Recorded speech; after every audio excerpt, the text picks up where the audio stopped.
Jacob, what's going on with you? Oh man, hanging out at my parents' house. I've been helping my dad plant some watermelon plants today. Enjoying the weekend. How are you? I'm doing well. I appreciate your time. It's interesting seeing you at this location because in the other times that we've FaceTimed, you're at your place. And, you know, before we go any further, you live a really interesting life at this point, living on a houseboat. Yeah, I enjoy it there.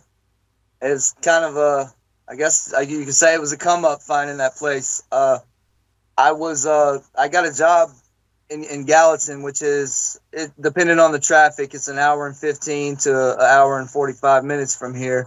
And I was spending a lot of money going back and forth on fuel and a lot of time sitting in traffic on I-40. And I came across this houseboat for sale on Facebook Market. As luck would have it, there was other people trying to buy it, but I had told the lady, like, I got to work tomorrow, but it's supposed to rain, and I'll probably get sent home. And if I do, I want to come see that. And I did get rained out, called her, went to see it, and I was like, yeah, I need to buy this. And so I did. But yeah, I've been living on the boat for about almost 2 months now. Well, we'll get back to that. That's a really interesting thing. You know, I would love to live on a houseboat myself. I want to start from the beginning here. It was a couple of weeks ago. I get an email from you, and it basically said, you know, hey, my name's Jacob Gentry. You should check my story out. Look me up in New Jersey. And I would end up doing so and reading this, you know, crazy stuff that's all over the internet in relation to your story and what you've been through. But for everybody who's getting a chance to meet you for the first time via this video, you know, tell us a little bit of your background and, you know, your story of what you went through leading to you getting locked up and serving the amount of time that you did. Okay. So yeah, I'm from Middle Tennessee, from a small town. You know, my parents, they're about to celebrate their 48th wedding anniversary this year, I think. Been married for a real long time. I've got 4 brothers. This normal middle class guy. Like, I guess I was a little mischievous as a child, and I always like questioned things. And you know, I had to learn some lessons the hard way, and I made some bad choices in my life. But if you would have told me that I would end up in prison for homicide, I would have laughed about that. You know, I would have not believed it. But so my family, my 2 of my brothers, they work in the pipeline industry. My father worked his whole life in the pipeline industry. I worked in the pipeline industry, and I've been all over this country, you know, building big mainline pipelines for, you know, pretty much every energy and oil company that there is. In 2008, I went to work in a place called Pine Island, New York. I'd never heard of it before. So I went to Pine Island, New York to work on a pipeline, and ended up there. We lived in it was built by Hugh Hefner in the 60s. It was like the first Playboy Club. And that's what it was, the Playboy Club. And it was a lot of people, they refer to it as The Shining, because it was like a big glamorous place at one time, but the time that I lived there, it was getting pretty run down and dilapidated. And this was like a hotel or some kind of a place where all of the pipeline workers were living at, right? Yeah, it was called the Legends Hotel and Resort. There was some movies filmed there, like Speak No Evil, See No Evil, Hear No Evil, with like the guy from Charlie and the Chocolate, Willy Wonka. Yeah. What's that name? I have no idea. Yeah, I forget his name. It'll probably come to me 10 minutes from now. But anyway, there's been some movies filmed there, and there was like swimming pools and tennis courts. Like, it was a nice place back in the day. But when I lived there, it was full. I think like 700 of us were staying there. It was about 15 minutes from where we reported to work every morning, and filled with a bunch of pipeline workers. Bunch of rough and rowdy dudes, rough around the edges. Well, some of them, yeah. There's a lot of really good people in the pipeline industry. There's a lot of straight-laced dudes and, you know, guys that don't curse and go to church. It's not all hellions, but there definitely were. There was one particular group, and that's all they wanted to do was get drunk and fight, and like they would pull the fire alarms, and it was getting real ridiculous. Like they were real, I mean, troublemakers. That's all you can really say about them. They were just looking for trouble. And so what had happened is I had met this girl named Emily back in Michigan before I came out there, and She was a good girl. I say what? She was a good girl. Yeah, she was a good girl. I mean, like if you look up the story, they made a big deal about her being a stripper. They made a big deal about that, but she was just a normal girl. Yeah, she did that. But But I bring that up, and I want to address that specifically because her being known as a stripper would kind of become known to all of the guys up there, right? exactly, that brought a lot of unwanted attention, I guess you could say. I made the mistake of I was there for like 5 days, and she called after like 5 days and was like, I miss you. I want to come out there. I want to live with you. I'll get a job out there and whatever. And I was just like, okay. So she came and, she's on her way out there. And I guess you could say I was kind of excited about it. I was a lonely dude. And so I tell a guy I work with, like, hey, man, I met this chick at the strip club and she's coming out here to live with me. So he goes and tells somebody, and then that guy goes and tells 3 more people, and then those 3. But by the time she showed up, it was like big news, and everybody was just waiting to see what this girl looked like, and was like waiting for her. It's almost like you guys were in prison then at this place. The way that they were acting about this girl coming up there. Were there no other women there? Were you guys cut off from town? Not very many. There was like one woman who was a teamster. She drove a truck that worked on that job. There were just very few women, a couple, that worked with us. And there were 2 bartenders. They had a bar. They opened up a bar in that hotel. And there were 2 bartenders that she got kind of friendly with, because there was like the only women around. But yeah, it was 90, 98, 99% men everywhere. So let me continue this. They make this story when you first reach out to me and I'm looking you up. One of the things that first popped up was about this guy that you would end up having this problem with, and it would be because of this girl, it seems like, or at least that's the way it was made out. And this guy was, huge in comparison to you. Is that correct? Because you seem like you're a pretty big guy yourself. Yeah, I am. I'm pretty big now. So at the time I was about 155 pounds. I'm just shy of 6'2". And the guy, he was the same height as me, and he was 235. So yeah, he outweighed me by about 75 pounds. Well, let's go ahead and fast forward to what happened between him and her that would lead to the altercation between you and him. So I don't really know that she had. I don't really know that she had any dealings with him. I'll tell you how it happened. So when she got out there, I told her, I said, look, it's not that I'm jealous or anything, or that I don't want you talking to people. It's not like that. But, these guys that I work with, they're a rowdy bunch, and I really don't think that it's a good idea for you to be down at that hotel bar while I'm at work. I was working real crazy hours. I worked on the environmental crew, and it was like it rained all the time, so there was mud everywhere, and it was my job to keep the environment right, and so that all the rain that we had made for a lot of work for me. I was working about 90 hours a week. There were times when I worked 21, 22-hour shifts, would come home for 2 hours, pass out, and jump back up and run out the door with the same muddy clothes on. 7 days a week, it was pretty wild.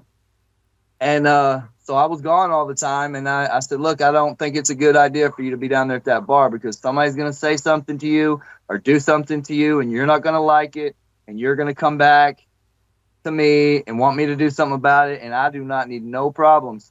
You know, I had some issues going on in my life at that time, and I was just trying to get my life straight and do the right thing, stay out of trouble, and it was like I seen it coming. And but I asked her, stay out of that bar, please. Like, if you want to make some friends, go to town, go out to, go down the street somewhere, meet some local people, but don't be down there with my coworkers because it's gonna start problems.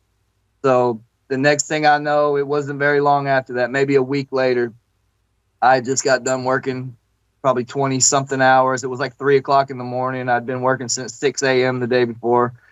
And she came to pick me up. And as soon as I got in the car, she looked at me and she said, look, I don't want to tell you this. I don't want to have to tell you this, but I feel like I have to. Like, there's this guy named Frog. He touched me, said some real vulgar things to me. And so I said, look, I told you. I said, I told you that's what was going to happen. And now it's exactly what I said. Now you're going to come crying to me about it. And I said, look, I'll talk to the guy. So I go to work and I'm asking, like, who is this person that they call Frog? I didn't know who they were talking about. But actually, we had come in. We had been out one day. I forgot where we had even gone, but we came into the hotel one day, and this little guy, he was like clearly intoxicated. He sees us. We're walking into the elevator. He like jumps up from the bar, goes in the elevator with us, and he's like all up in our face, just looking weird as hell. And it was one of the strangest things. I was just like, all right, whatever, dude. Like, he never even said anything, but it was real weird. And all she would have had to say is, you remember that weird guy that followed us in the elevator the other day? Then I would have known who it was. But it was that guy. So I went to work and I'm like, because I didn't know. She just said some guy they call Frog. So I go to work and I'm asking, who is this guy that they call Frog? And it gets back to him, that I was asking about him. And, I'm sure people like gassed it up and was like, oh, that girl's boyfriend is looking for you. He's going to beat you up.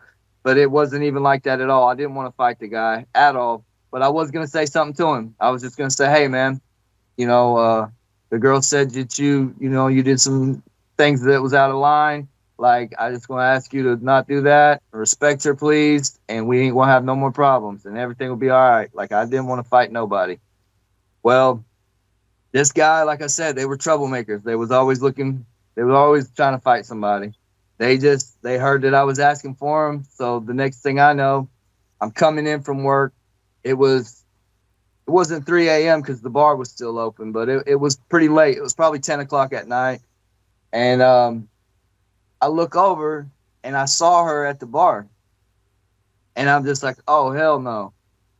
I told her, don't be down at this bar. And what was going to happen, and it did happen, what I said was going to happen, and now she done caused this drama, and now she's right back down here, and I was mad. I'm like, man, this chick is crazy. So she sees me walking through the door, she jumps up and comes running towards me, and I just kept walking because I didn't want to talk to her. Like, I was like, don't even talk to me right now. Like, I was mad. Well, I didn't notice it, until she got up close to me, but she had like 2 black eyes and her nose was swelled up. Oh, wow. So I found out what happened later, but at this point I had no idea. All I knew is she was back down at that bar. Well, I'm just walking to the elevator. She's chasing me down. All of a sudden I hear somebody whistle and say, hey, I'm Frog. And I turn around and there's the dude swinging. So I'm not going to let nobody punch me in the face and not do nothing, you know what I mean? Like, I'm going to I'm going to defend myself. So, I pieced the dude up. He was a little guy. I mean, I was skinny, but I'm tall. I got reach. And I handled that. And the security guards came running in. And So you get to fighting with this guy. Now, again, when I'm reading about this story, they made it out like this guy was massive in comparison to you, but you're saying that he was smaller than you actually, at least. Well, so that's not the guy that died. Oh, okay. That's the guy that started it all. Okay. So in my trial, my lawyer, he called him, have you ever seen the movie The Christmas Story? Yeah. Okay, so you know who Scott Farkas is? You got the little guy and the big dude, and they were always terrorizing everybody. Yeah. And the one mouth and the big guy was the muscle. Yeah, yeah. So yeah, that my lawyer compared him to that, and that kind of the case. The little guy would start the stuff, and so what happened? Yeah, he ran up on me. That ended real quick, and I kept it moving. Got into the elevator, and when I got into the elevator, the dude's buddies jumped in the elevator and jumped me. Oh. So I got my head down. Oh man, did I just do something there? No, I'm here. I can't see nothing. Hold on. I can see you just fine, so it ain't messing anything up. All right, yeah, I had a notification come up on my phone, like a reminder, and I was just trying to minimize that. So anyway, yeah, the guy's buddies jump in the elevator. I've got my chin tucked down, and I'm fighting them, two big ass dudes. And I finally get them pushed out the elevator doors, and the doors close, and the elevator starts to go up to my room. And then I turn around to look at the girl, and that was the first time that I noticed that she was beat up. And what had happened was a guy that I was cool with on the job, like he worked around those dudes. They didn't work on my crew. They worked on a different crew, but I was friends with a guy that worked with them, and he overheard them saying that they were going to beat my ass because I was asking about Frog. So he came to my room, knocked on the door, and told her that they was planning on jumping me when I came through the door. Well, I didn't get the memo because she used to call me, like blow my phone up while I was at work, and we weren't supposed to be on the phone at work. So I ended up, like, I just had to shut my phone off because it was becoming a problem. And so I never got the notice, that they were going to be jumping me that night. But anyway, she went down there to like confront them, like, oh, I heard you're gonna beat up my boyfriend or whatever. And Frog smarted off to her. I'm not sure, I wasn't there. I don't know exactly what happened, but I guess she punched it, like she took her keys and like punched him in the mouth with her car keys. Damn. And so remember I was talking about the big truck driver lady? Well, yeah. She was friends with Frog and all his boys. Her name was Peggy. And she beat Emily's ass. Black both of her eyes, and I'm pretty sure she broke her nose. Her nose was swelled up fat as hell. And Emily actually ended up going to the police after that. And they filed a little bullshit ass report that was like 3-4 sentences long. Even in the report, they said, well, we believe you've been sexually assaulted, because she told them how the dude like grabbed her ass and stuff. And they said they were going to follow up on it. Well, they didn't do anything until months later when somebody was dead. Then they go in and rewrite that report and do all these supplemental reports that are pages and pages long and put all this information that she had said that day that all of a sudden now it's important. Right. They didn't first. But, yeah, that was pretty crazy. But anyway, so, yeah, that was the first altercation I had with the guys. Then the very next day at work, it was a Monday. This happened, I think, on a Sunday night. So the very next day at work, we had safety meetings every Monday. And there's a guy up on the stage with a microphone and talking about being safe and accidents and all that. Well, he made this speech about the employees of our company and how they represent our company even when we're not at work, and how we need to act professionally. Like it was directed at us. He was talking about us fighting at the hotel because everybody on the whole job heard about it. It was big talk. And like during that meeting, those guys were over there like pointing at me and like smiling and laughing and stuff and like taunting me. And well, after the meeting was over, like I walked past them and I was like, I don't know what y'all think is so funny, because if it takes 3 of y'all to beat me up, you're cowards. and I wouldn't be laughing about it. Like, y'all should be ashamed of yourself. I said, come see me one-on-one and see what happens. And I was mad. I was mad, and I told him, I said, I looked at the little guy Frog. I said, I'll beat the brakes off you, dude. And then his buddies chimed in and said something. I said, oh yeah, I got something for you too. Then, after it all was said and done, like them guys went straight to the detectives and was like, oh, he said he was good. He said he had something real special for me. And I did tell the guy that ended up dying. They said, what time do you get off? And I said, I don't know. I said, I don't ever know what time I get off. They said, well, we're going to be waiting for you. And I said, yeah, you guys go ahead and do that. I said, I work on the environmental crew. I got about 5 machetes in the back of my truck right now, and I'll stick one down the back of my pants, and the first one of y'all that lays a finger on me, I'll sever your head off. And I did. I mean, they asked me about that on the witness stand when I testified in my trial, and they asked me, did I say it? I said, yeah, I said it. And I did. Honestly, I said it, and I mean, I didn't want to chop nobody's head off, but these guys that already jumped me once, they said they were going to do it again, and it made me mad. And I told them, go ahead and try it and see what happens. But so anyway, Emily ended up going back she was in college at Michigan State. She was studying to be a teacher. And she had like one test left to get her certificate, whatever she needed to become a teacher.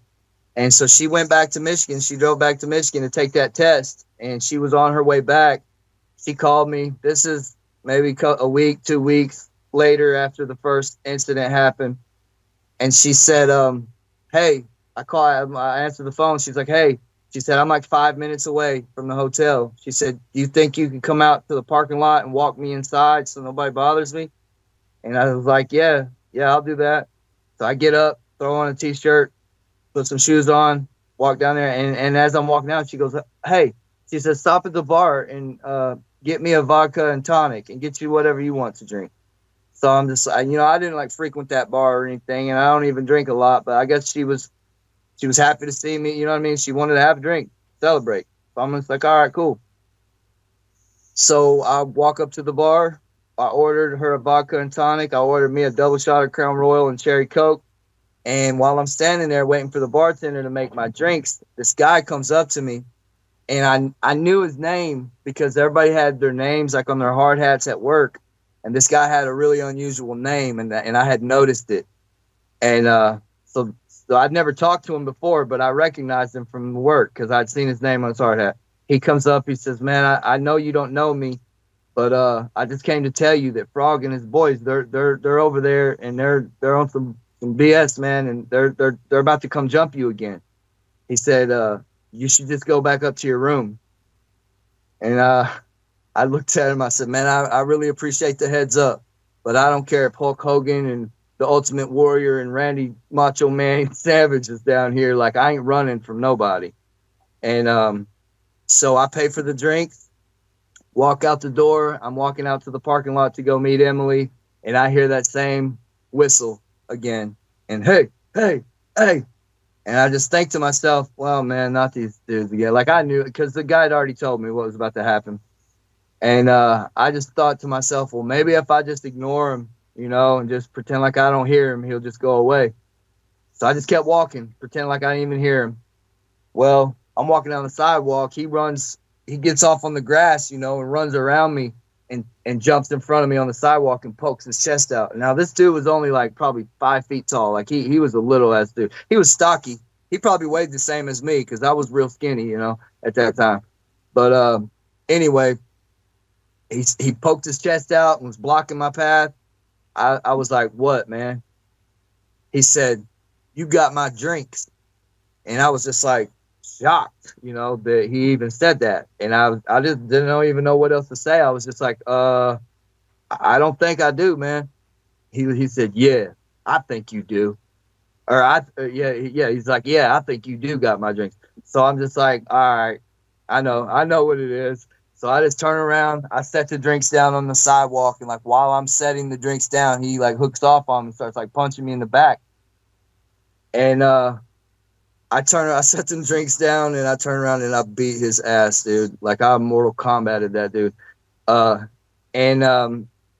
he kept trying to get back up. He was drunk, he was drunk. And at one point, one of his buddies punched me in the back of the head. And I turned around and there was like 4 or 5 of the dudes there. And I'm just like, look, man, I knew I couldn't beat them all up, And I said, look, I really wish y'all would leave me alone. I know you don't want to see your friend get beat up, but I didn't ask to fight him. I don't want to fight him. I don't want to fight you or you or you. I don't want to fight none of y'all. I just want to be left alone. So please, if you don't want to see me beat his ass, just take him and get him out of here and stop and just leave me alone. And I think I like struck a chord with them, because they said, yeah, Frog, he's kind of got a point. And he said, he is whooping your ass. And I guess Frog didn't like that. So at that, he throws it. He's like, I don't care. He throws his arms out and he's like, hit me. I don't care. Hit me. I said, I don't want to hit you, dude. Just get out of my face, please. Just leave me alone. And about that time, here comes Emily walking up out of the parking lot. I guess she got tired of waiting, was wondering where I was at. She comes walking up. She sees me like out of breath, and she sees dude beat up. And she said, oh my God, not these guys again. So anyway, so when she said that, Frog, he starts running towards her. He said, I'll slap the shit out of you, bitch. And, I wasn't going to let him touch her. So I started giving him the business again. And when I did that, all of his people his little brother was there. He came running like 40 miles an hour and just Goldberg speared me in the side. And like my whole side from my hip down to my, like this far was black. Like my whole side and leg turned black for about 3 weeks. It went from black to purple to green to yellow to, it was gnarly looking. But anyway, his little brother came, Goldberg speared me, knocked me off of him. I ended up being stretched out on the ground. One dude holding this arm, one dude holding this arm, one dude holding one foot, one other dude holding, like they had me stretched out on the ground. And now Frog's a badass. Once his buddies got me held down, he comes over, he's trying to punch me in the face. And somehow I ripped my arms free of the guys that were holding my arms, and I got my arms free, and I grabbed him by his wrist, and I'm holding his wrist, and he's trying to hit me, and I'm holding his arm so he can't. And he said, I don't give a fuck. I'll bite your nose off. And he reaches in to like opens his mouth and coming in my face. He was trying to bite my nose off. And Emily's seen it. Emily's watching this go down. And while she was in Michigan, she went and bought some pepper spray. I think because she was afraid of Peggy. She said that her boss at the strip club had given it to her, but I looking back, I kind of think maybe she went and bought it. I don't know. I really don't know. All I know is she told me that her boss gave it to her. But she busted out with the pepper spray and sprayed Frog right in his face. Well, Frog was right in my face, trying to bite my nose off, and it blinded me instantly. And as soon as she let loose with that pepper spray, everybody just scattered. But I'm blind. I remember the bartenders came out. This was right outside the bar. Matter of fact, it was right where the guy ended up dying. Same spot. But the bartenders came out and they brought me a glass of water. I'm trying to pour water in my eyes and see so I can get back to the elevator. I had to like feel my way down the walls to get in the elevator to get back up to my room. Well, I finally get back up to my room and just getting to where I can see again. A few minutes later, well, I hear a boom, boom, boom on the door. And I looked at her and I'm like, oh shit, that sounds like the cops. I said, that's either the cops or them dudes found out what room I'm in and they want some more sauce. So I go to the door, I crack the door. It was the police. They said, Jacob? I said, yes, sir. He said, we heard about what happened to you and we just need to make sure you're okay. They said, can we come in? I said, I'd rather come out there if you don't mind. And they said, yeah, that's fine. So I go out into the hallway. They said, we just need to check, make sure you're okay. We know what happened to you. And I said, well, I wasn't going to call the cops, but since y'all are here already, no, I ain't okay. I said, I didn't come out here to get drunk and go to the bar, raise hell, get into fights, get in trouble. That's not why I'm here. I came out here for one reason, and that's to work and make a paycheck and come home and be left alone. I said, I can't even come to this place where I'm living without having to fight these guys. I said, I fought 3 of them the first time. Tonight it was like five of them. So what do I got to do? Fight like 10 people next? He said, well, unfortunately, in the state of New Jersey, when 2 men fight, it's not even a crime. That's exactly his words. He said, it's not even a crime. It's a disorderly persons charge. It's a misdemeanor. He said, unless they seriously injured you or they used a weapon on you or we personally witnessed the attack happen, we can't do anything about it. So I'm just like, all right, well, the cops don't care. They ain't going to do nothing. And they left, and that was that. And the very next day, I said, I got to get the hell out of here. I'm going to end up killing one of these dudes. And I got a newspaper and looked houses for rent. I found a house in Port Jervis, New York. I was paying $700 or $750 a month to live in that hotel and driving 15 minutes to get to my job. Well, I moved into this house. I went and saw the lady. It was $1,500 a month with $1,500 deposit. So I had to give this lady $3,000, and it was an hour away. And so I was driving an hour to work and an hour home every day and paying double the rent money just to get away, because I couldn't handle that no more. Well, while we're packing our stuff up and leaving, the bartender seen us coming down with our stuff, and she like ran outside and was like, where are you guys going? Where are you going? I said, man, I got to get out of here. Like, this is crazy. Like, these dudes keep wanting to fight me and the cops don't care. Like, I'm not going to let nobody beat me up. Like somebody's going to end up getting hurt. And I said, I just got to get out of here. And she said, well, the troublemakers got kicked out last night. When the cops came, the hotel asked them to make those guys leave. So I said, well, that kind of sucks, because if I'd known that, I'd have just stayed right where I was at, because that's the only reason I'm leaving here is to get away from them dudes. And but I'd already given the lady $3,000 to move in this house, so I went ahead and moved anyway. So fast forward maybe a month down the road, I ended up seeing Frog at work, and he wasn't taunting me anymore. Like after that time, he finally got the picture, and he saw me and just turned around and went the other way. So I was like, okay, well, cool. That's over with now. And anyway, my mom was worried. I remember my mom being worried about the situation. And I was like, nah, Mom, you ain't got nothing to worry about. Like, I seen the guy at work and he went the other way and he don't want no more problems and it's over with. Well, as fate would have it, about a month later, there was a guy named Jose, and we worked around each other a lot, and he was always asking me to go out with him, and normally I work 7 days a week, so I didn't have no time to go out nowhere. But this particular week, I had Sunday off, and this was a Saturday night, and, he asked me to go out, and so I said, all right, yeah, I'll do it. And he ended up coming out to my house in New York. We went to a bar in New York State. And that bar closed down like 2:00 in the morning. We ended up.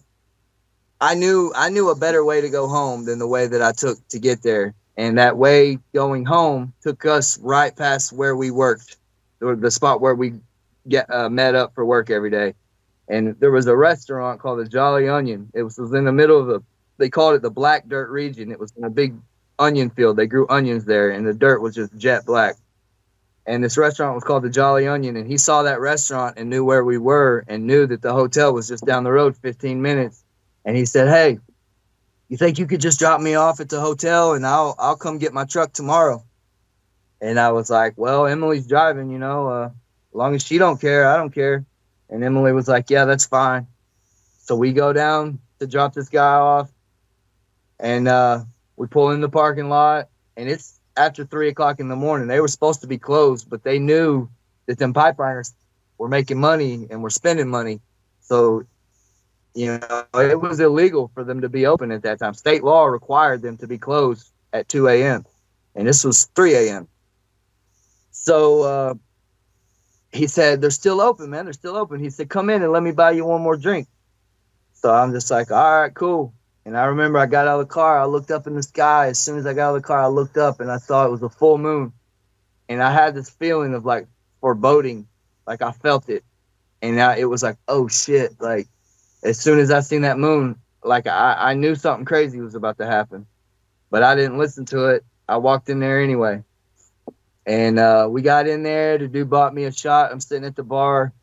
I'm pretty buzzed at this time, because I've been drinking at that other bar, and I'm telling you this because after the fact, I watched the security cameras from that night, so I kind of know what happened, from that. But I'll never forget. We had been there for a few minutes, maybe 15 minutes or so, and I never even noticed that guy in there. But she whispered in my ear. She said, "Hey, that guy's behind you." And like I still have like flashbacks of this. Yeah, What this guy is the was this? guy One of that the this guys is the that you had night gotten that the into guy fighting with died. before? And his name was Dave. That was all I knew. His name was Dave. I mean, I know his whole name now, but yeah, he was the biggest one of all of them. Matter of fact, I weigh 235 now, so he was the size I am now. Uh, so anyway, I turned around and I looked, and the dude's just like glaring at me, and I'm like, I thought these guys got kicked out. Well, he had gotten kicked out because he told the bartender that he would kill her and kill her children and bury them in our jaw, in a pipeline ditch, and nobody would ever find their bodies. And the only reason that I know this is because the investigators that worked for me during this whole thing, she made a report of it. And he had been kicked out of the bar for doing that, but they allowed him to come back that night. But they would have covered that up. I can promise you the prosecutors would have covered that up and it would have never came out, but there was paper record of it. So they couldn't because the hotel had the record from it. So they couldn't deny that it happened because she personally reported it and they made an incident report at the hotel. And but anyway, they had just allowed him to come back. They let him back in. And I didn't know this at the time because this happened right before I got there, but he was smacking this dude in the face, trying to get him to go outside and fight him. And this is on video camera. They played it in my trial. Of course, the prosecutors, they tried to play it down and act like that's not what happened, but I had witnesses on the stand that said that's exactly what was going on. The dude wanted to fight. The prosecutors tried to make it out like, oh, he was just playing with him. But nah, there was people there. Matter of fact, there was a guy there that like he puts his hand up like this to block it, and the dude rears his fist back like he was about to punch him in the face. And this is all on camera. Well, I end up showing up. Emily whispers in my ear, "That guy's behind you." I turn around. He's like glaring at me. Long story short, he asked me to go outside and fight. It's still in my mind. It's not a crime to fight. The police told me so. As long as I don't hit him with no weapons or anything like that, like I won't get in trouble. And, that's what it took for Frog to leave me the hell alone. So maybe if I beat this dude's ass extra good, he'll leave it alone and I won't have to worry with this no more. So I walked outside. We ended up getting in a fight right outside the door in the same spot where it always went down. And he ended up dying. And I had no clue. I thought I just knocked the dude out, went home, threw my clothes off, went to bed. Well, I wake up like 6 a.m., pounding on the door. I wake up, I look, there's like gold badges all up in the windows and the door, like there's police surrounding the house. Emily goes to the door. I hear them say, "Are you Emily?" She's like, "Yeah." And then like I get up. They're like, "Jacob," like they knew our names and everything. And I'm just like, "Man, what's going on? Something's not right." And they said, "You put some clothes on. We need you guys to come with us." And so I did. And they said, this guy Dave, he says he had a fight with you. Could that be true? And I said, "Yeah, that's true, but I can guarantee you he ain't telling you the whole story." I said, "I'll tell you everything that happened." So I gave a 176-page statement. I told him the whole story, everything that happened from the time I got to New Jersey to the night that it happened. And then I kept saying, like, what's going on? Like, why are you here? Like, you told me it's not a crime to fight. Like, you didn't care when I was getting beat up, so why do you care now if this dude got beat up? And they said, "Well, he's hurt a little worse than you think he is." And I said, "Well, what's wrong with him? What happened?" And they said, "We'll tell you in a minute. Just keep talking." So, but they never told me. Anyway, next thing I know, I'm getting pushed in the courtroom, and it's Sunday. This is on a Sunday. there's a judge in a robe and court recorder and everything. And I'm just like, man, it's Sunday. Like, where do they have court on Sundays? And they still haven't told you that this guy's dead yet. I found out when I stood up in front of the judge, and he said, you're charged with first-degree murder, knowingly, purposefully, willfully inflicting serious bodily injury that resulted in the death of David Earl Hallmark. And, they say shock. The first phase is denial. Well, I've experienced that because I heard what they said, and I turned around to look behind me to see who they were talking to, because I was like, murder? Like, I've not killed nobody. And I turn around and I'm just like, who are they talking to? And then I see one of the they pushed me back out of the courtroom, and one of those detectives, I said, hey, that guy didn't die. I said, I'm just here for fighting. Like, I don't know what they're talking about. And he just looked at me and said, like, yeah, he died.